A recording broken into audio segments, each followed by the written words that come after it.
Halo, selamat pagi Bapak dan Ibu sekalian.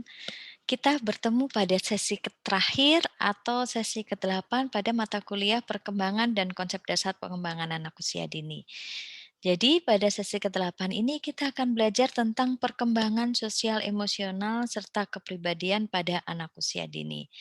Untuk materi lebih lengkapnya nanti Bapak Ibu bisa membaca pada modul ke-9 BMP PAUD 4306. Jadi pada sesi ini kita akan belajar bahwa emosi ini memiliki pengaruh yang sangat besar dalam perilaku manusia. Emosi juga sangat mempengaruhi bagaimana perkembangan anak-anak. Memang agak susah untuk mempelajari emosi pada anak karena anak sudah dapat memberikan respon dan menunjukkan rasa marah, bahagia, serta perasaan orang lain. Tetapi apabila kita mempelajari pola perkembangan anak, maka kita akan lebih mudah untuk memahaminya. Meskipun terkadang mereka tidak jelas gitu, misalnya menangis, ini menangis karena marah atau karena apa, akan tetapi dengan pelajari perkembangan anak, kita akan bisa memahami emosi anak itu sendiri.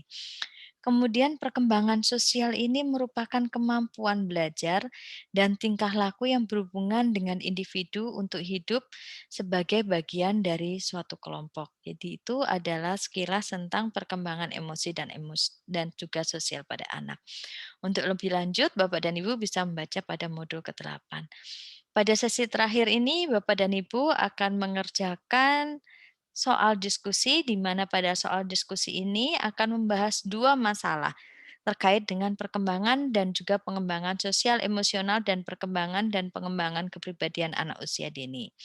Ada dua masalah, yang pertama yaitu usia dini merupakan usia strategis dalam pengembangan kemampuan sosial dan kemampuan mengeksplorasi emosi secara positif.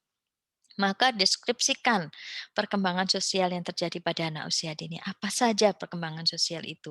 Apa yang mempengaruhi? Bagaimana dampaknya dan apa yang terjadi? Nanti dikerjakan pada masalah satu.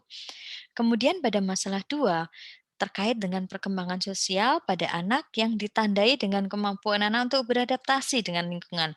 Bagaimana mereka bisa menyesuaikan dengan lingkungannya. Kemudian mereka juga bisa menjalin pertemanan yang melibatkan emosi, pikiran, serta perilakunya.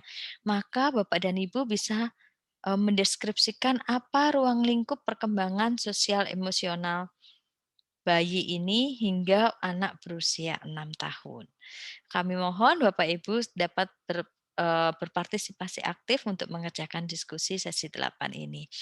Demikian disampaikan saya selaku tutor yang mengampu mata kuliah ini, saya mohon maaf yang sebesar-besarnya apabila di dalam memberikan materi banyak kekurangan dan juga kesalahan yang dilakukan baik secara sengaja maupun tidak sengaja, kami mohon dapat dimaafkan.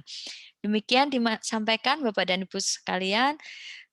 Sehat selalu, tetap semangat dan semoga semuanya bisa sukses. Terima kasih, selamat pagi semuanya.